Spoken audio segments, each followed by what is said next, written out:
고도모라는 닉으로 스레를 연 일. 어린아라는 뜻입니다. 별로 무섭지 않을지도 모르지만 자기는 굉장히 무서웠다는 이야기라고 하는데요. 우리 치교 구독자님들처럼 한가한 사람만 읽으라네요. 그래서 저도 언제나 한가하니까 채택해봤습니다. 일은 대체 어떤 일을 겪었던 걸까요? 같이 알아보도록 하시죠. 저주받은 집에 저주받은 물건. 2012년 7월. 별로 무섭지 않을지도 모르지만 자기는 굉장히 무서웠던 이야기라며 글이 기니까 한가한 사람만 읽어달라며 글을 올린 일. 일은 큐슈 남부에 살고 있다는데요. 작년 8월 중순 무렵 심심풀이로 친구 넷과 함께 담력시험을 가기로 합니다. 남자는 T와 U, 여자는 R과 K. 현내 산속에 있는 S 병원터가 비교적 유명하다는 일은 밤 9시 반 정도에 집을 나서 1회차로 거기로 향합니다. 병원터 주변에는 민가도 아무것도 없다는 것으로 중간에 있는 편의점에 들러 캔 맥주, 음료수, 과자, 그리고 불꽃놀이를 사드립니다. 물건을 다 사고 가게를 나온 주차장에서 우연히 다른 친구 무리와 딱 마주치게 된 일행. 그래서 그 자리에서 떠드는 동안 분위기가 고조되었다네요. 방금 산 맥주에다 음료수에 과자에 닭튀김을 먹고 가면서 엄청 즐거웠다고요. 그 편의점은 외곽에 있는 데다 세운 지 1년이 채 안 된, 게다가 택시 대기소도 겸하고 있어 택시 기사 둘이 차 밖으로 나와 이야기하고 있었습니다. 휴대폰으로 메일을 보다가 문득 옆을 봤더니 그중 한 기사 아재가 말을 나누면서 일쪽을 힐끔거리며 보고 있습니다. 눈이 마주치자마자 아재 쪽에서 얼굴을 피했는데요. 금방 다시 이쪽을 보는 걸 알았답니다. 편의점 입구에서 살짝 가까운 곳에 모여 떠들고 있었기 때문에 어쩌면 우리가 방해되는 걸까 생각했다는군요.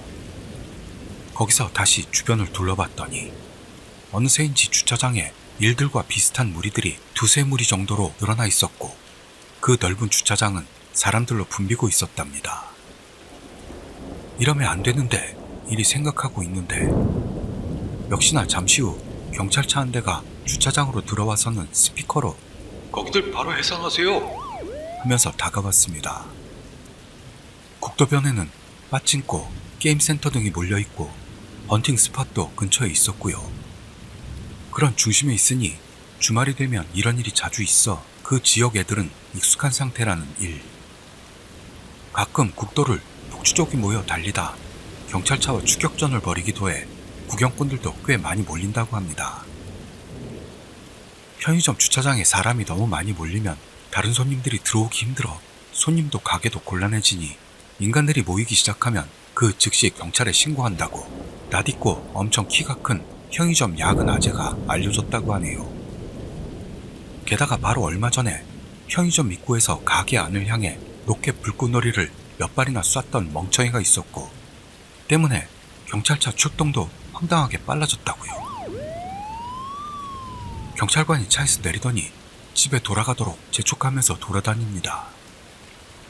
모였던 녀석들은 모두 귀찮다는 표정을 하면서도 서서히 주차장에서 차를 몰아 나갑니다. 그래서 일들도 차로 돌아가 이윽고 거기서 처음으로 뭘 할 예정이었나 생각이 났고 다시금 병원터로 출발했다고 합니다. 참고로 앞에서 맥주를 샀다고 썼지만 일 자신은 알코올은 전혀 섭취 못하는 몸이라고요. 그래서 운전은 일이 전부 하게 된 거라는. 병원터가 있는 곳을 일은 몰라서 거기서 담력시험 하자는 말을 꺼냈던 유라는 친구가 조수석에 앉아 내비게이션을 해주기로 하고 최초로 어두운 산길을 나아갑니다. 약 1시간 반 정도 걸려 목적지에 도착한 일행. 작은 휴게소 같은 곳에 일단 차를 세우고 거기에서 걸어가기로 합니다. 시간은 자정을 넘겼다고 생각된다는 일. 산속임에도 불구하고 의외로 바깥은 달빛이 밝아 환합니다. 밖에 나가서 손전등 2개로 적당히 그 근방을 비추고 있었죠. 말보로 담배에 불을 붙이고 기지개를 켜며 이리 뒤돌아보니 차에서 T가 쭈그리고 앉아 뒷좌석 밑을 뒤지고 있습니다. 왜 그러냐? 물었더니 라이터를 떨어뜨렸다고요. 일도 운전석과 조수석을 찾아봤는데 아무것도 없었습니다. 일은 뭐라? 아까 피웠던 건? 그러자 T는 R한테 빌렸어 라는 것. 그래서 일이 어쩌면 아까 편의점에서 떨어뜨린 거 아니냐 묻죠. 그럴지도 모른다는 T. 편의점까지는 거기에서 1시간 반은 걸리니 돌아갈 때 들르기로 합니다. 준비를 마치고 폐허를 향한 일 일행. 나무들만 늘어선 좁은 오솔길 같은 곳을 와글거리며 5분 정도를 나아갔더니 탁 트인 곳이 나옵니다. 엄청 넓었고 축구장의 2배는 될 것 같은 곳이었는데 자갈만 깔려있을 뿐 아무것도 없었다고 일은 말합니다. 아무래도 이미 헐려서 공터가 돼 있는 느낌. 아무것도 없잖아 라고 일이 말했더니 유는 에? 장난은 있었는데? 갸웃거리고 있습니다. 유에게 제대로 좀 하라면서도 모처럼만이니까 편의점에서 산 불꽃놀이를 시작합니다. 보통을 모두 깐 남자 셋이 양손에 불이 붙은 불꽃놀이를 가지고 괴성을 지르며 뛰어 돌아다닙니다. 부모님 몰래 가져온 비디오 카메라로 거위의 K를 놀리기도 하면서도 그러다가 로켓 불꽃놀이로 반격을 당하기도 하죠. 그러다 어느샌가 서로에게 자갈을 던지는 놀이로 바뀝니다. 지금 생각해보면 실로 시덥잖은 짓거리로 정말 뭐하는 짓이었는지 후회하는 일입니다. 그렇게 놀다가 보니 오솔길 딱 맞은편에 도로가 있는 걸 깨닫습니다. 주변을 자세히 봤더니 주차장터 같은 공간이 있었고 그 앞으로 도로가 이어져 있습니다. 여기서 T가 사실은 이쪽으로 오는 게 정답 아니었냐? 합니다. 우선 안쪽으로 가보자고 해 한참을 걸었더니 200~300m 앞에 가로등 불빛과 가드레일이 보여옵니다. 이리 봤을 땐 정말 이 길로 오는 게 맞았던 것 같은데 이제 와서 차를 이쪽으로 돌려온다고 해도 의미도 없고 돌아갈까 이야기를 꺼내는데 중간에 옆길 같은 걸 발견했다네요. 캄캄한 숲 탓에 안쪽이 어디로 연결됐는지는 모릅니다. T가 잠깐 여기로 가볼까? 하자 모두가 T를 따라 옆길로 들어가자마자 T가 멈춰서네요. 기다려! 하는 T. 모두가 T를 바라보고 있는데 K가 아이씨 냄새 씨. R이 바보 아냐? T가 어린애처럼 낀 방구에 낄낄거리면서 조잘조잘대며 앞으로 나아가니 나무와 나무 사이에 검고 큰 덩어리가 보여옵니다. 언뜻 보기에는 아무래도 집같이 보였다고 하네요. 다가갔더니 확실히 2층짜리 독채가 덩그러니 서 있습니다. 벽과 담에는 담쟁이 덩굴이 자라 있었고 건물 주위도 풀이 솟아 있었고요. 현관 앞에는 쓰레기들이 널려 있습니다. 그리고 낡은 외발 자전거가 넘어져 놓여 있습니다. 아무리 봐도 사람이 살 곳으로 보이진 않네요. 우와, 왜 이런 데 집이 있는 거야? 싫어, 여기 무서워. 여자 둘은 그러면서 바짝 쫄아 있었습니다. 일도 속으로 뭔가 위험해 여기 생각하면서 등줄기로 소름이 돋았다고요. 달빛이 희미하게 떠도는 건물은 엄청난 박력이 있어 일도 포함 모두가 겁을 먹고 있었습니다.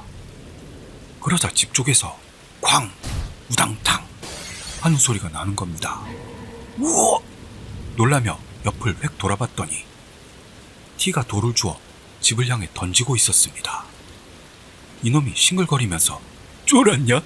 같은 말을 묻는데 살짝 짜증이 났다는 일.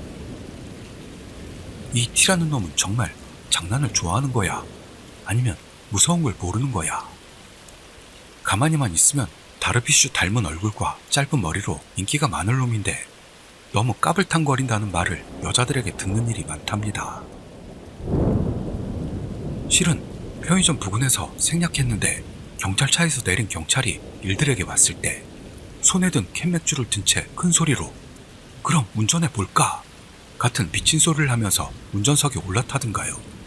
주차장에서 나올 때도 경찰을 향해 어떤 폭언을 날리기도 하고 애새끼가 도발적이랍니다.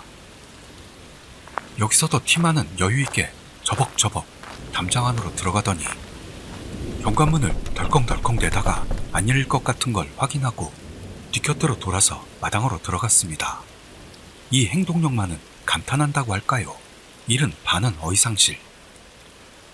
그래서 티를 따라갔더니 뭔가 위화감이 있는 겁니다. 그게 뭐였는지는 생각나지 않는다고요. 하지만 짜증이 터질 것 같아서 그다지 신경 쓰지 않으려고 했습니다. 잔뜩 자란 잡초로 걷기 힘든 마당에 들어서니 텐마르 1층에 창문이 하나 사람이 들어갈 만큼 깨져 있어서 안으로 들어갈 수 있을 것 같았습니다. 닫힌 채로 있는 커튼을 걷어 올리고 안을 비쳤더니 3평 정도 되는 방 같았다고요. R과 K 두 여자애는 완전히 맛이 가서는 무리야, 무리 반울음이 되어서는 안으로 들어가려 하질 않았습니다. 이 분위기에서는 어쩔 수 없다고 생각한 일. 그러나 반대로 티만이 아니라 유독 의외로 아무렇지도 않은 듯 하고 있었답니다. 남자 셋 중 일만 쫄아 있을 수는 없죠. 안 될 일이라고 자기를 북돋워 일도 평정을 가장합니다. 결국 여자의 둘은 밖에서 기다리고 일과 T와 U, 남자 셋이 안을 탐험하기로. 안에 들어가자 온 방 안에서 곰팡내라고 해야 할까요? 나무가 썩는 듯한 냄새가 지독합니다. 엄청나 등등 떠들며 앞으로 가는 일행. 방에는 다다미가 깔려있고 장롱이나 옛날 라디오가 그대로 놓여 있었답니다.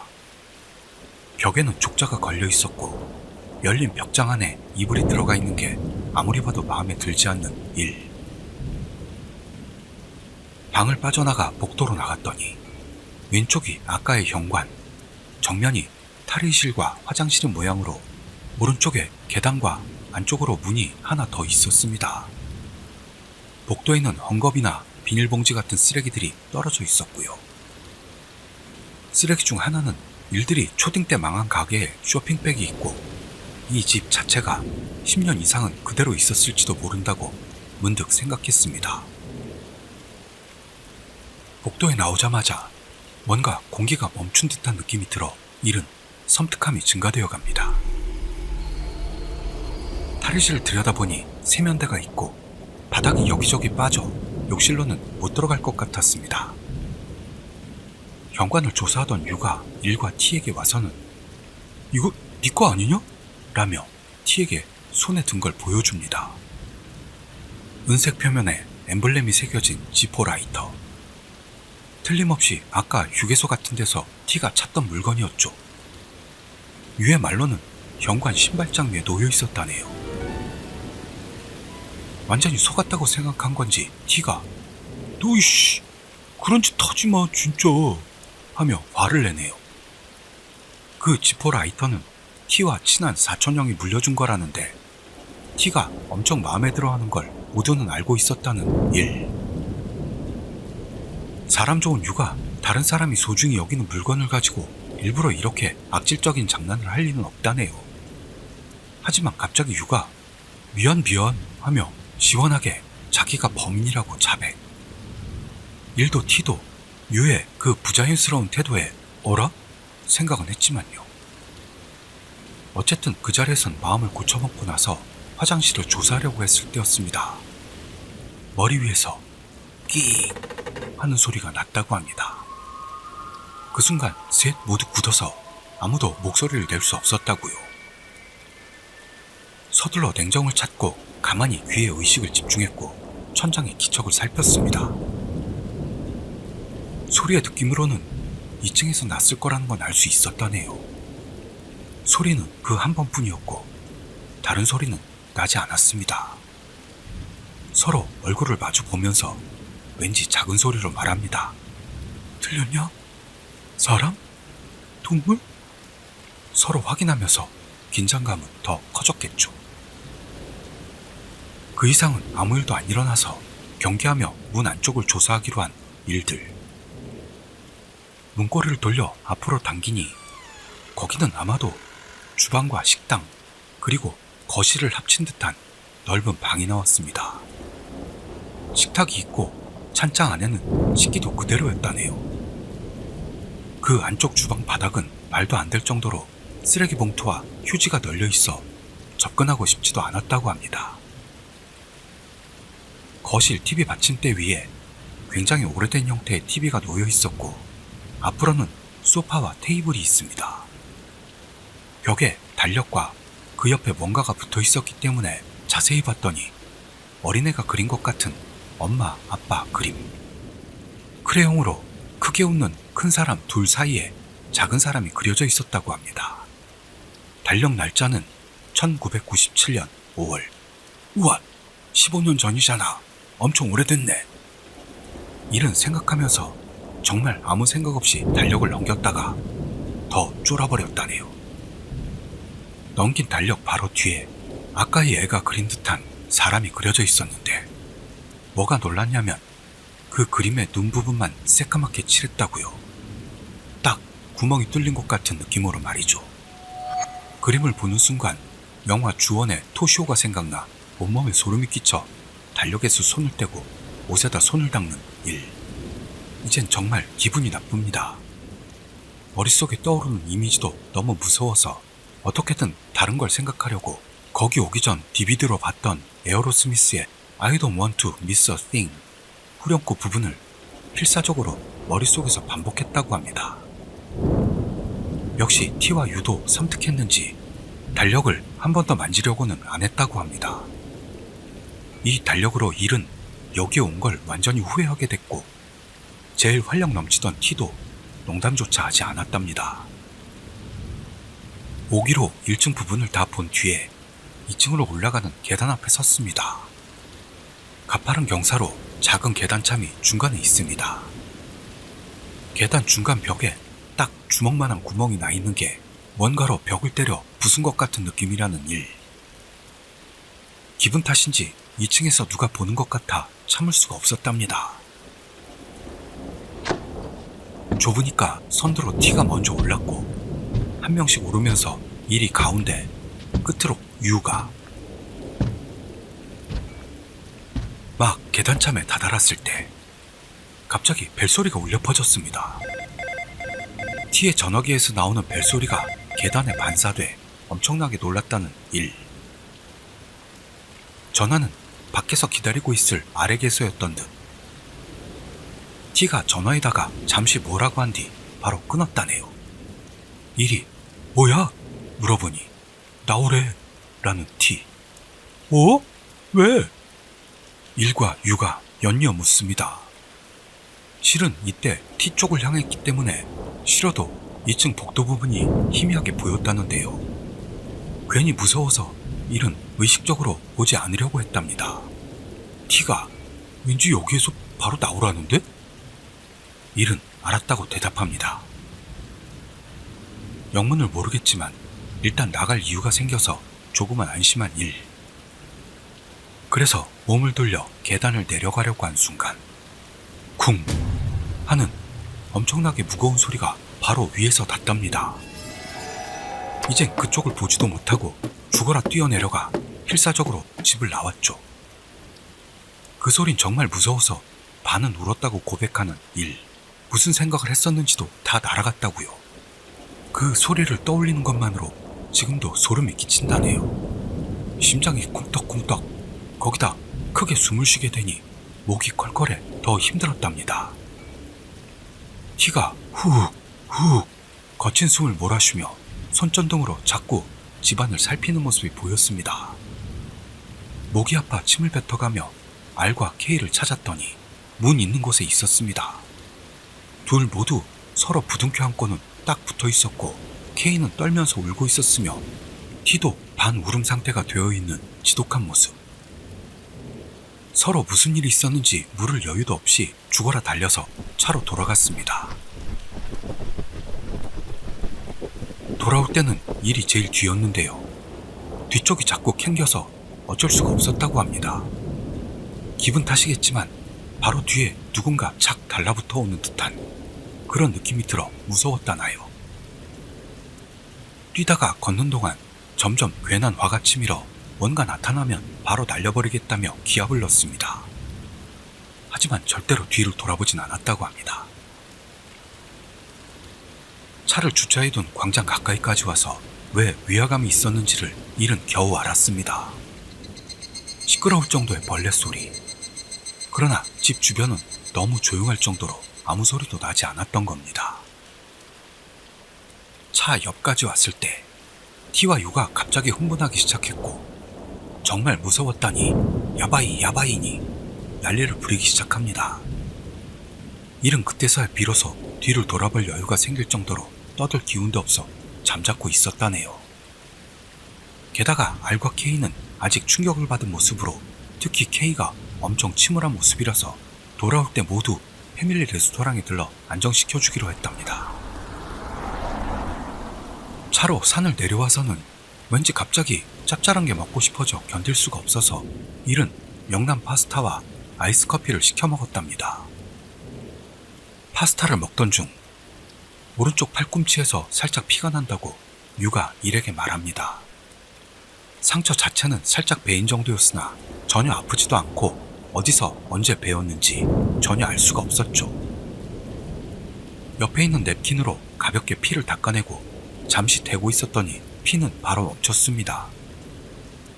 파스타를 다 먹어갈 때 가게에 들어오자마자 화장실에 들어갔던 R과 K가 나왔답니다. R은 카페오레, K는 딸기 파르페를 주문합니다. 아침부터요. 둘 다 조금은 원기를 회복한 모양으로 그 집에서 서로에게 무슨 일이 있었는지 이야기를 시작. 아무래도 일들 남자들이 집에 들어가고 얼마 있다가 K가 엄청난 시선을 느껴 2층을 올려다보자 창가에 사람이 서 있었고 그놈과 눈이 마주쳤다나요. 초딩 정도의 애로 절대 살아있는 사람은 아니었어. 눈물로 호소하는 게 묘하게 무서웠다고 일은 말합니다. 평소에 귀신 같은 건 믿지 않는 T가 장난도 안 치고 진지하게 듣던 게 인상에 남았답니다. R도 창문에 뭔가 있던 건 봤다고 말합니다. 그래서 안에 있던 일들이 위험하다고 판단, T에게 바로 나오도록 전화했다는 거였죠. 제일 2층 부분에 가까이 갔던 T의 말로는 그 큰 소리의 정체는 2층 방문이 엄청난 기세로 열리던 소리로 안에서 시커먼 뭔가가 복도로 나오는 게 살짝만 보였다는군요. 하지만 확실히는 보지 못했고 착각일지도 몰라 하며 애매하게 말했습니다. T가 드물게도 진지한 느낌으로 말하는 것을 보고 일은 아, 이놈도 엄청 쫄았구나 이윽고 깨달았다나요. 유는 식당에서 여자 목소리를 들은 것 같은 느낌이 들었지만 기분 탓일지도 모른다고 알려줬답니다. 이해할 수 없었던 라이터의 범인에 대해서는 일부러 그랬는지 아무도 화제에 올리지 않았고 일도 그때는 아무래도 괜찮다는 기분이었다네요. 찍던 비디오 카메라에는 특별히 이상한 것도 찍히지 않았고 다만 계단에서 들었던 쾅 하는 소리만은 확실히 녹음이 되어 있어 소름들이 돋았습니다. 비디오로 다시 보면 일들을 놀라게 하려고 노리고 한 짓이 아닐까 하는 느낌의 타이밍이었고요. 사실은 집에 눌러앉은 노숙자 등의 짓은 아니었을까 살짝은 생각했습니다만 어쨌든 그런 곳에 혼자 사는 놈은 분명히 제정신은 아닐 겁니다. 역시 그 집에는 뭔가 위험한 것이 있었던 건 틀림없다는 결론이 내려졌죠. 완전히 날이 밝고 나서 유의 집으로 일단 돌아가 해산. 1회차로 R과 K를 집까지 데려다 줄 때 R이 알려준 이야기로 인해 역시나 귀신이었던 건 아닐까 일은 생각을 고쳐먹었다고 합니다. R은 병원터에 갈 때 편의점 들렀잖아 묻습니다. 주차장에서 이야기할 때 택시 아재 둘 있던 거 알아? 있었어. 그중 하나가 우리 쪽 계속 봤었지. 기분 나빠. 맞아. 그 아재 우리 한가운데를 계속 보고 있었어. 한가운데? 응. 딱 가슴 아래를 어린애 키 정도 되는 높이. 진짜야? 기분 탓 아니야? 그러자 K가 끼어듭니다. 그거 나도 그 아저씨 시선이 이상하다고 생각했어. 분명 이상했어. 일은 할 말을 잊고 맙니다. 그리고 이 이야기에는 후일담이 있다는 일. 그날에서 이틀 정도 지났을까요? 저녁에 T에게서 전화가 걸려왔답니다. 아까 차가 논으로 굴렀어. 라는. 하지만 다치지는 않았고 견인차를 기다리고 있다는 것으로 장소를 묻고 일은 거기로 갑니다. 집에서 좀 먼 교차로 옆. 진짜로 시골이라서 주변으로 논 같은 게 있긴 하지만 가서 봤더니 딱 가드레일이 없는 곳에서 직진으로 차가 논에다 쳐박고 있었다는 것. 이건 견인 말고는 답도 없다 생각.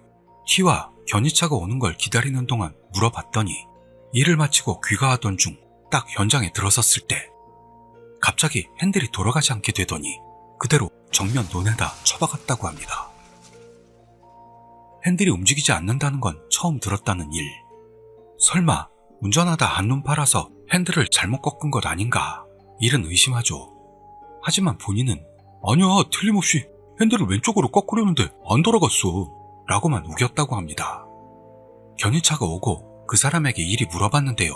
아니, 그런 일이 있을 리가 있나요? 라는 말만 들었다네요. 그런데도 T는 납득이 안 되는 모양으로 일단 지인 정비공장으로 옮겨가 봐달라고 합니다. 그러나 이 핸들 검사 결과는 듣지 못하고 일은 그대로 잊어버리고 말았답니다. 그리고 또 5일인지 일주일 뒤인지 정도에 다시 T에게서 전화가 걸려왔고 이번에는 사고 났어 라는 것. 일은 놀라서 에? 다쳤냐? 괜찮아? 물었더니요. 전혀 다치지는 않았지만 차 왼쪽 사이드를 해먹었다고요. 비디오 대여점 주차장에서 나올 때 왼쪽에서 직진으로 오던 경차하고 박았답니다. 다행히 경차가 원래부터 속도를 내지 않은 덕분에 경차에 탄 여자도 다치지는 않았다네요. 그런데도 혹시 모르니 병원에서 검사받고 온 직후라는 겁니다. 그런 뒤 학교와 알바로 바빠서 T와는 만나지 못하던 일. 사고 났던 날부터 일주일 뒤에 또다시 T에게서 지금 거기 놀러가도 되냐? 라는 전화가 왔다는 것으로 괜찮아, 와. 일은 말하고 1시간 뒤에 T가 스쿠터로 왔답니다. T가 현관으로 들어올 때 순간 향내가 난 느낌이 들었는데 기분 탓이라고 생각한 일. 사고 난 차를 폐차시키고 새 차를 손에 넣을 때까지는 렌터카로 출퇴근한다고 했기 때문에 어라, 렌터카는 어쩌고 생각하면서 T를 들어오게 한 뒤 늦었잖아 하며 일이 말을 걸었더니 이라고 대답할 뿐 이상하게 기운이 없었습니다. 최근에 계속되는 사고도 있었으니 역시나 디프레스 됐겠지 생각은 됐답니다만 아무리 그래도 너무 기운이 없어 보여서 왜 그래? 무슨 일 있었어? 일이 물었죠. 그랬더니 T가 잠깐 할 이야기가 있는데 라는 것.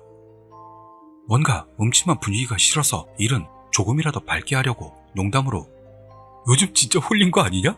저주받았나? 했더니만요. 진지한 얼굴로 T가 그럴지도 몰라 라는 것. 평소 귀신이나 저주 같은 건 무시하고 전혀 믿지 않던 T가 하는 말이라 좋지 않은 예감이 일은 듭니다. 그러더니 T의 말로는 꿈을 꿔 라는 것. 딱 담력 시험하던 날 밤부터 매일 밤을 꿈속에서 초딩 정도의 남자애가 나와서는 꼭 현실처럼 이불에서 자고 있는 T의 머리 바로 옆에서 지그시 얼굴을 내려다보고 있다는 겁니다. 일은 에? 그거 주온 같은 느낌인데? 하자 T는 아니 보기에는 평범한데 그런데 지금까지는 계속 쭉 서 있기만 했었거든. 근데 어젯밤 그 애가 얼굴을 귀에다 바짝 대고는 줘 하면서 신음하는 거야. 그리고 그 눈은 아무리 봐도 살아있는 놈의 눈이 아니야 랍니다. 일은 에? 꿈이잖아 했으나 T는 아무 말도 안 합니다. 처음에는 저번 담력 시험에서의 이미지가 너무 강해 그런 꿈을 꾼다고 생각했다는데요. 그렇다고 해도 너무 생생해서 아이가 말했을 때 얼굴에 와닿는 입김이 진짜 같았다는군요. 무서운 걸 모르는 T도 요 최근 사고와 꿈이 연결되어 있는 건 아닐까 생각돼 일에게 상담차 왔다는 것이었습니다. 장난 아니라고 생각하는 일. 하지만 일도 귀신 같은 걸 믿을 리도 없고 어떻게 대처해야 좋을지 전혀 알 수 없는 상태. 솔직히 이 이야기를 들었을 때도 반신반의했답니다.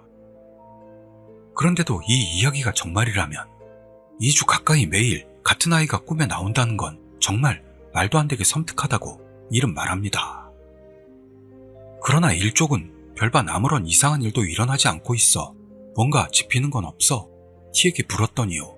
이 미친놈이 있어 라고 하는 거죠. 있다니 뭐가? 하고 일이 재촉하자 정말 놀랍게도 T는 그 집안에 떨어져 있던 모자를 주워가지고 돌아왔다는 겁니다. 너무 어이가 없어진 일은 왜 그런 걸 주워왔는데? 하고 물었더니 아니 뭔가 빈티지 느낌이 나서 라는 답변. 아무리 그래도 그때 T가 모자를 주웠다는 이야기는커녕 그 장소에 모자가 떨어져 있다는 것 자체도 일은 처음 알았다고 합니다. 그리고 이거라며 T가 엉덩이 쪽 주머니에서 꺼낸 게 야구 모자. 지금 구단명이 되기 전에 구단 이름 로고가 새겨져 있는, 어디 구단인지는 안 쓰는 쪽이 좋을 것 같아 안 쓴다는 일. 뭐라고 할까요? 어째서 그런 걸 그런 곳에서 주워 쓸 생각을 한 건지, 왜 지금까지 아닥하고 있었는지, 아무리 빈티지라지만 이건 의미가 다르지 등등. 머릿속이 복잡했지만 귀찮아서 일은 입을 다물었답니다. 그러더니 이놈이 추가로 더 이상한 말을 하네요. 실은 그 모자 사고를 3번 낼 동안 전부 차 안에 놔두고 있었다고요. 그래서 이 모든 게 모자가 원인 아닌 거냐라는 겁니다. 일은 놀라서 에? 잠깐만 3번이라니? 뭔 소리야? 했죠. T는 아까 여기 오기 전에 우리 집 바로 앞에서 차가 돌아서 외벽에다 갖다 박았어. 아이쿠. 그래서 오는 게 늦어졌고 게다가 집에 있던 스쿠터로 온 거구나. 일은 생각했습니다. 그러는 순간 아니 잠깐만 잠깐. 지금 눈앞에 있는 이 야구 모자 탓에 사고가 났다면 우리 집에도 무슨 이상한 일 일어나는 거 아니야. 일은 그렇게 생각하니 머리가 핑 돕니다. 아까 T가 말했던 꿈속의 아이가 줘 라고 했던 건 혹시 이 야구 모자를 돌려줘 라는 것이 아니었을까. 사고에 아이의 모자라니 그거 만점 아냐. 이게 저주가 아니라면 어떤 결론이 나는 거냐고. 그래서 일들은 모자를 원래 있던 곳으로 돌려놓자는 이야기가 됐죠. 하지만 그날은 이미 바깥이 어두워지고 있어 도저히 갈 엄두가 나지 않습니다. 오늘 밤은 T를 일의 집에서 재우고 다음날 아침 돌려놓으러 가자고 하게 됐습니다. 그날 밤 TV를 보며 술과 콜라로 술잔을 채우고 몇 시인지는 까먹었지만 밤도 꽤 깊었을 무렵 방바닥에 그대로 널브러져 잠이 든 일과 T. 그리고 꿈을 꿉니다. 지금 있는 바로 이 방. 캄캄한 방 한가운데에 초등학생 정도의 아이가 있습니다. 자고 있는 일의 얼굴을 바라본 채 눈도 깜빡이지 않고 꼼짝도 하지 않습니다. 처음 일의 발밑에 서 있었는데요. 천천히 뒤로 돌아 식탁 위에 놓인 모자를 내려다봤다네요. 다음 순간 아이의 얼굴만이 눈앞으로 날아와서는 뱃속에서 쥐어짜내는 것 같은 목소리로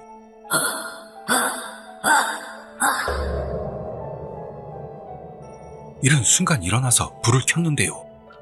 옆에 자던 T도 헉헉대면서 상체를 일으켰던 겁니다. 눈으로만 꿨어? 하고 물었더니 새파래진 얼굴로 이라는. 불을 켠 채로 둘 다 잠시 멍하니 앉아 있었답니다. 되도록 모자 쪽을 보지 않고 아침까지 있다가 하늘이 살짝 밝아진 시점에서 1회차로 그 집으로 향했답니다. 운전하는 중 너무 긴장한 나머지 일은 제한 속도보다도 낮은 속도로 차를 몰았다네요. 밝을 때 다시 그 집에 갔더니 집 그 자체는 그렇게까지 박력 있는 모습은 아니었다고 합니다. 그런데도 역시 집 안으로 들어갈 엄두도 못 내고는 전에 들어갔던 창문을 통해 안으로 모자를 던져 넣었습니다. 툇마루 위에다가는 오는 길에 사온 과자와 음료수를 올리고 둘 다 합장한 뒤에 큰 소리로 죄송합니다 하며 있는 이껏 고개를 숙였습니다. 그날 이후로는 티도 일도 꿈을 꾸거나 사고를 당하거나 하는 일 없이 지금에 이르고 있답니다. 함부로 남의 집에 들어가서 물건을 훔친다. 이건 그것과 비슷한 경우로 보이네요. 우리 치교 구독자님들은 그럴 일들은 없으시겠지만 아무리 한가해도 해가나 페어탐험은 절대 가지 않으시길 빕니다. 훌럭대고 그런 곳에서 영상 찍는 BJ들 보면 무서울 때가 많습니다. 물론 재미는 있지만요. 저는 다음 이야기에서 새로 뵙도록 하겠습니다. 감사합니다.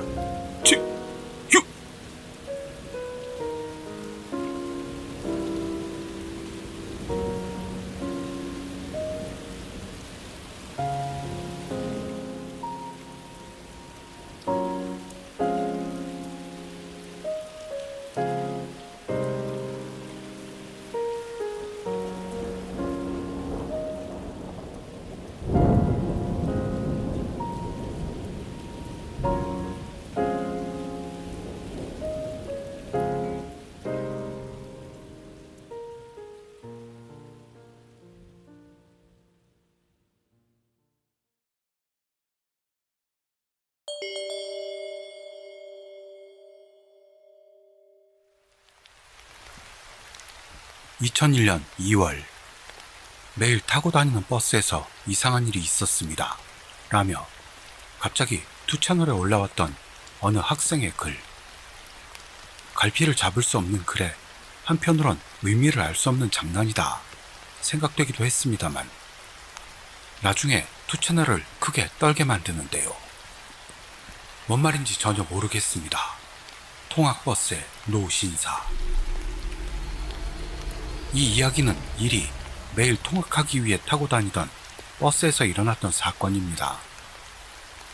일은 그때의 상황을 써내려갑니다. 그 버스는 우회전하는 항상 타던 버스로 어느 날 이상한 일이 있었어요. 왜냐하면 언제나처럼 할머니가 있기 때문에 마지막까지 갔습니다. 아프니까. 이 시점에서 일의 문장력은 괴멸적입니다만 계속해서 이해불능의 투고는 진행됐습니다. 끝까지 간 건 좋았는데 버스 안에서는 엄청 큰 봉지에 종이가 아닌 듯한 거하고 공 같은 게 있어서 실크 중절모를 쓴 사람이 많이 있었습니다. 버스는 어느 길을 돌 때 갑자기 급브레이크를 밟고 승객들은 중심을 잃고 넘어질 뻔했습니다. 나는 자리에 앉아 있어 괜찮았는데요. 그리고 여기서 정말 이상한 일이 있었어요. 랍니다.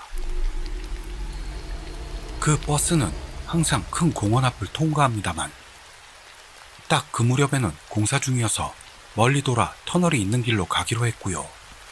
버스가 터널 한가운데에 다다랐을 즈음 끼익 하고 버스가 급정차. 일은 어라 이상하네 의문을 가지기 시작합니다. 그러나 깨달았을 때는 이미 학교 앞 버스 정거장에 도착해 있었고 일은 의문을 품으면서도 평소대로 학교에 갔다고 하네요. 원 개소린지 원. 글 마지막에는 갑자기 그 버스에 탔던 사람들은 이미 모두 죽었습니다만 전혀 의미를 알 수 없는 채로 이 학생의 투고는 끝. 개운치 않은 분위기만이 스레 안에 떠돌았습니다. 어떤 의미로는 무서운 이야기이긴 합니다만 매일 멍청이들이나 미친놈들 이야기로 넘쳐나는 이 투채널 안에서는 졸업식 때 교장쌤의 훈시처럼 금방 잊혀져 간 거죠. 그런데 2003년 12월 죽을 만큼 무서운 이야기를 모아보자 라는 슬에 올라왔던 어떤 내용이 조마카 학생의 투고와 관련이 있다는 흥미진진한 이야기가 올라온 겁니다. 그 글은 친구에게 들었던 이야기라고 하는데요. 그 친구는 가나가와현에 있는 어느 고등학교를 버스로 다니고 있었습니다. 거기에 자주 타는 기묘한 할머니가 있었답니다.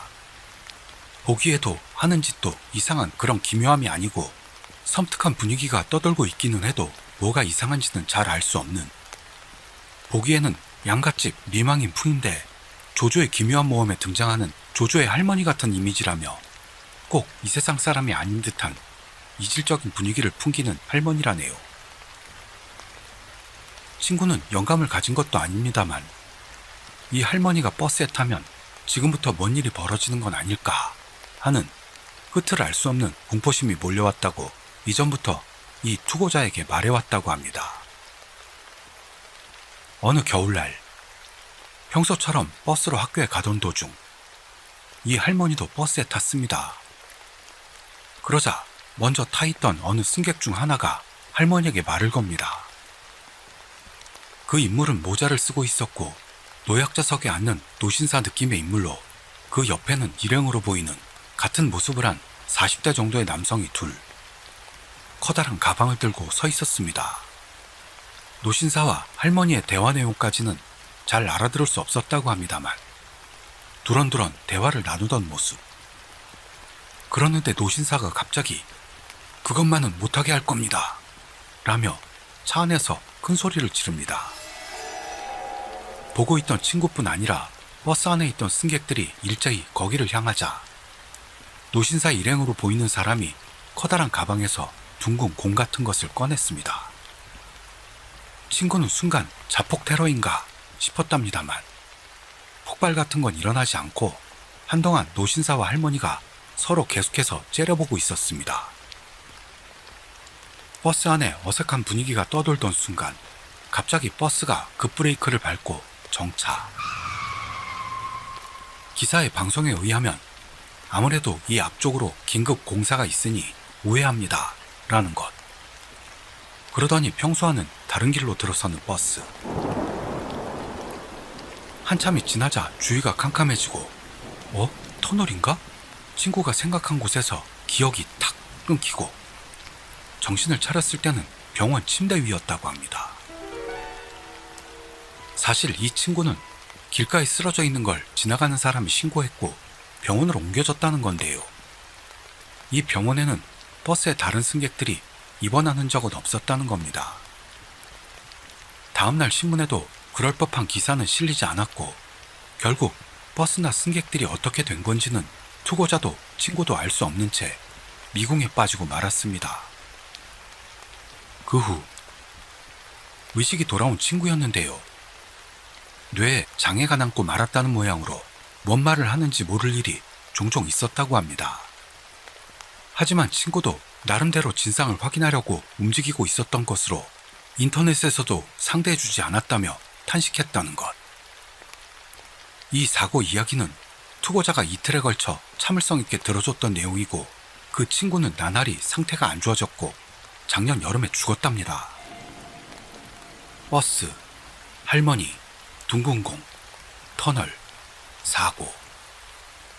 이 관련된 주제에 의해 2001년에 올라왔던 어느 학생이 썼던 대체 뭔 개소리인지 몰랐던 이야기와 내용이 일치하는 부분이 많이 발견됩니다. 그렇지만 아직 그 사실을 깨닫지 못하고는 자기가 뭐라도 된 것 마냥 그때 상황을 담당 간호사한테 물어봤냐, 만약 사건이라고 했을 때 피해자 본인 가족이라면 상황을 간단히 알 수 있었을 거라 본다. 또한 이 갑작스럽게는 믿기 어려운 현상을 사실인지 의심스럽다 등등 잘난 척 꼴값을 떠는 쓰레놈들도 나타납니다. 이 글들에 대해 이대로는 끝나지 않겠다 생각한 투고자도 반론하죠. 가족들에게도 상황을 물어봤지만 첫 만남에서 슬퍼하며 나를 새는 친구 가족에게 미주알 고주알 물을 용기는 없었다고 대답. 학교에도 형사가 오거나 하는 적이 없었기 때문에 친구가 등교 중 혼수 상태에 빠져 의식에 창난을 일으킨 것뿐으로 사건성은 없다 하는 결론에 이른 건 아니었을까 추측합니다. 여기서 어느 스레 주민이 뭔가를 깨닫습니다. 학교 가는 버스에 타 있다가 할머니가 나타나는 별 내용도 없을 것 같은 괴담을 분명 본 것 같은 느낌이 드는데 데자분가? 하고 수선을 떨기 시작했던 겁니다. 그러자 게시판을 떠돌던 고인물 스레 주민이 엄청난 기억력으로 정보를 끌어모아 옵니다. 바로 여기저기서 관련된 정보가 모이고 여기서 투고자의 친구로 보이는 학생이 2001년에 기록한 이해불능의 스레가 투하되네요. 그 글을 읽은 스레 주민들에게서는 이번 이야기하고 엄청 비슷해. 대체 뭐가 보였던 걸까? 나 이번 투고가 낚시가 아니라면 친구 확정이네. 소름 쫙 돋는구만. 하는 글들이 올라옵니다. 또한 이번 투고자하고 관련 없이 그냥 우연의 일치였으면 좋겠다 면서 두 스레의 관련성이 없기를 바라는 주민도 나타납니다. 게다가 2001년 버스 사고로 검색했더니 이런 게 나왔다며 업로드하는 스레 주민. 거기서 경악할 사실이 밝혀지게 됩니다. 그 링크에는 사고를 일으켰던 버스 사진이 있고 어떤 사고 내용이 적혀 있었습니다. 그 내용은 2월 3일 아침 8시경 사고 상황을 기록하는 경찰차가 서 있고 쇼난 고등학교 입구 버스 정거장 앞에 버스가 멈춰 서서는 회송이라는 표시를 띄우고 있는, 안에 승객은 없어 보이지만 큰 사고는 아닌 듯한 것으로 가족에게 버스 사고가 있었다고 생각하면 긴장되고 만다 라며 근처 주민으로 보이는 인물이 당시 사고 상황을 올리고 있었다 라는 것이었던 겁니다. 사고를 일으킨 버스는 쇼난 고등학교 입구 버정에 서 있었고 또한 투고자의 친구도 가나가와현에 있는 고등학교에 다니고 있었다 하는 공통점이 다시 부상한 겁니다. 쇼난이란 가나가와현의 해안지대이거든요. 이 공통점으로 이번 투고는 2001년 사건의 후일담이라는 것으로 점점 신빙성이 높아지고, 우와! 뭔가 엄청난 전개! 이건 우연이 아니야! 무섭다! 스레 주민들은 부들부들. 하지만 이 이후로 여기에 관련된 글은 올라오지 않았고 이 이야기는 막을 내리고 말았습니다. 2001년 어느 학생이 올렸던 갈피를 잡을 수 없던 글과 2003년 친구에 의한 투고, 낚시인지 우연인지 아니면 투채널에 의한 운명이었던 것인가. 마지막까지 개운치 않은 스레가 되고 말았네요. 우리도 버스에 탈 때는 할머니와 노신사를 조심하도록 하고 자리도 잘 양보해 드립시다. 언제 어디서 뭔 일 당할 수도 있으니까요. 혹 총을 들고 있을 수도요. 너무 더우시죠? 귀희의 남양 특집의 일환으로 오늘도 투채널의 다른 이야기 하나를 더해드리겠습니다. 좋으시죠? 그럼 같이 가보실까요? 2011년 11월 22일 10여 년 전에 자신이 겪었던 실화라며 운을 띄운 일. 일은 자기가 아주 대단한 양아치였다는 걸 전제하면서 이야기를 시작합니다. 그럼 같이 들어보실까요? 죽음의 손자국. 고등학교를 졸업하고 프리터 1년차. 프리터란 일정 직업을 갖고 있지 않은 상태에서 알바로 생활하는 사람들 뜻하는 건데요. 현 일본의 사회적인 문제이기도 합니다. 프리와 아르바이터를 합성한 단어로 좋게 말하면 자유직업인이라 할 수 있겠군요. 고교 졸업하고 프리터 1년차. 나는 너무 문제를 일으켜서 같은 시내인데도 부모님이 날 위해 아파트를 빌려서는 억지로 쫓아냈습니다. 똥은 똥끼리 모인다고 내 주변 놈들도 죄다 프리터들. 이른바 양아치죠.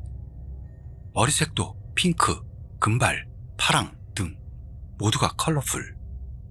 뭐 밴드하는 놈들이 많았던 탓도 있었어요. 당시 18살로 막 면허를 딴 멍청이들이 할 행동은 정해져 있겠죠. 시골이기도 하고요. 매일 마시고 차로 여자 꼬시기, 심령 스팟 돌아다니기나 가라오케. 그래도 그다지 나쁜 느낌은 아니고 사람들에게 폐를 끼치거나 범죄는 저지르지 않았습니다. 하지만 그날은 상황이 달랐어요.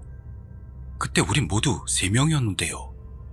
가칭 A, B, 그리고 나. 그런데 셋 모두 알바하는 데서 문제를 일으켰습니다. 유부녀한테 손을 댄 놈, 점장을 두들겨 팬 놈, 손님하고 싸운 놈. 그래서 전부 잘렸던 겁니다. 실로 쓰레기 놈들이었죠. 나만은 집이 그럭저럭 살아서 여유가 있어. 그날도 은행에서 찾은 부모님이 보내준 돈에서 1,000엔을 A에게 건네줬습니다. 그날은 엄청 맑고 기분 좋았던 8월의 밤. 산간지역이라 습기도 없고 바람도 거의 없어 밤에 놀기 안성맞춤이었던 날씨였던 게 기억나네요. 셋이서 심령 스팟으로 유명한 차로 30분 정도 거리에 있는 인적 없는 신사에 갔었어요. 도리 앞에까지 차로요. 거기는 매일 밤 축시에 참배가 행해진다든가, 미친 여자가 거기서 누구 애인지도 모르는 애를 낳아 그 자리에서 죽인 뒤 먹었다든가, 옛날에 처형장이었다든가요. 여러 소문이 넘쳐나 있었고 전부 의심스러웠지만 가서 보니까 수수께끼에 얼룩이 묻어있는 돌이, 수십 년 전부터 쓰던 것 같은 세전함, 미이라로밖에는 보이지 않는 목조로 된 신체 같은 것 등 분위기가 너무 살벌해서 소문은 전부 사실이 아닐까 생각되는 그런 곳이었습니다. 거기에 남자놈 셋에 새벽 3시 벌레 소리, 새 소리, 나뭇잎 소리, 어둠, 어둠, 어둠. 달밤에 떠오르는 돌이 정말 무서웠습니다. 하지만 현내에 있는 심령 스팟을 많이 돌아다녔던 우리는 5분도 지나지 않아 익숙해져서는 기세가 올랐죠. 그래서 전부 보고 돌아다녔는데요. 세전함 부근을 보고 있던 A가 말했습니다. 이거 자물쇠 박살낼까? 나와 B가 세전함 뒤를 봤더니 그냥 서랍처럼 되어 있었고 간단한 자물쇠가 달려있을 뿐이었습니다. 다이소에서 산 것 같은 자물쇠가 5년 정도 비바람에 놓여있던 것 같은 느낌? 평소에는 이런 곳에 와도 세전 도둑질 같은 거 안 하는데요. 그때는 모두 무지개다, 저금한 돈도 없어서 그냥 저지르자는 속셈으로 셋이 얼굴을 마주봤죠. 술에 힘도 있어서 저지르자 됐고, 나와 B가 세전함 앞쪽? 맨날 보이는 그쪽을 잡고 A는 뒤에 자물쇠를 잡고는 둘, 셋! 빠각! 마른 소리가 나고 나와 B는 뒤로 날아갔어요. 봤더니 자물쇠 쪽이 아니라 경첩 같은 세전함의 나무 부분 연결 부위가 박살나 있었습니다. 얼마나 들어있을까? 오랜만에 회포 좀 풀자. 같은 저급한 말을 나누며 셋이 안을 봤더니 꾸깃해진 1,000엔짜리 지폐 한 장과 동전 5개 정도. A가 이것밖에 없냐? B도 몇 푼 안 되네. 째찌 안신이구만. 나는 오히려 1,000엔이라도 들어있는 게 신기하네. 누가 넣었을까? 이런 허접한 데다. 그러면서 모두 세전함에 침을 뱉기도 합니다. 그런데 A가 어쩔 수 없지. 이걸로 규동이나 먹자 하더니 그 돈을 지갑에 넣었습니다. 그때 지금까지 바람 한 점 없던 여름 끝 무렵의 상쾌한 분위기였는데 갑자기 슝 하는 느낌의 돌풍이 불었어요. 진사라는 게 주변이 숲으로 돼 있지 않습니까? 그 나무들이 전부 쏴 하고 흔들리더니 까마귀 같은 새들이 일제히 날아올랐습니다. 우리 모두 확 쫄아서 서로의 얼굴을 마주봤는데요. 더 볼 것도 없으니까 돌아갈까? 하는 느낌으로 돌아가기로. 그때부터가 이상했습니다. 우선 시동이 안 걸리는 거예요. 3분을 낑낑대다가 걸리긴 했는데 시동이 걸릴 때까지 동안에 차 안의 습도가 이상한 겁니다. 그리고 뜨거웠어요. 게다가 모두 뜨거운 곳이 다릅니다. 운전석의 A는 왼쪽 볼따구니가, 조수석의 B는 오른쪽 볼따구니가, 조수석 뒷좌석의 나는 오른쪽 볼하고 앞좌석 등받이 부분에 올려놓았던 오른 팔꿈치에서 앞쪽이 뜨거웠습니다. 처음에는 벌레라도 물렸나 생각했지만 차가 출발하고부터 그 뜨거움이 점점 심해지더니 나중에는 아파오는 겁니다. 나랑 B는 아파 가려워 같은 말을 했는데요. 5분 정도 달렸을 때 나와 B의 뜨거움은 확 사라졌어요. 이? 하는 느낌으로 나와 B는 얼굴을 마주봤죠. 뭐라? 기분 탓이었나? 같은 말을 나눴는데 그때 A가 갑자기 아파! 소리 지르길래 B와 나는 어디가? 얼빠진 소리를 내면서 A를 봤습니다. 그랬더니 운전 중이라 나를 힐끔밖에는 볼 수 없는 A 얼굴 왼쪽 뺨에 빨간, 아니 새빨간 손자국이 떠올라 있었습니다. 있는 힘껏 따귀를 맞으면 손자국이 남잖아요. 그런 끔찍한 느낌으로요. 나랑 B는 놀라서는 너 그거 왜? 하며 좁은 차 안에서 되도록 A한테 떨어지려 하면서 떨었습니다. A는 운전을 하고 있으니까 너무 아파. 근데 니들 내 왼쪽 얼굴 어떠냐? 하면서 왼쪽 눈은 감고 오른쪽 눈으로 운전하고 있었습니다. B도 나도 아무 말도 못하고 당황하고 있는데 A의 왼쪽 볼따구니 손자국 부위에서 피가 스며나오기 시작. 흔히들 구슬땀이라고 하는데 그거의 피 버전이랄까요. 완전 공포였어요.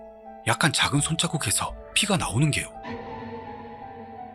나도 B도 거기선 창난 상태가 돼서는 차 세워 하다가 속도가 주는 것과 동시에 B가 차에서 뛰어내렸습니다. 패닉에 빠져있던 나도 그 3초 정도 뒤에 10km 정도로 달리던 차에서 뛰어내립니다. 다리를 삐었죠. 비포장길이라 그나마 다행이었어요. 10m 정도 달리다가 차는 멈췄습니다. 핸들을 잡은 채로 A가 뒤를 돌아봅니다. 운전석에는 A에게 매달리듯 어깨까지 오는 머리에 40대 정도 여자가 앉아 있었습니다. 여자는 A의 얼굴에서 나는 피의 손바닥 형태 그대로 A의 뺨에 손을 얹고 있었어요. 그리고 여자의 시선은 계속 A만 바라보고 있었습니다. A는 울 것만 같은 표정으로 우리 쪽을 쳐다본 채 어쩐 일인지 차를 출발시켰습니다.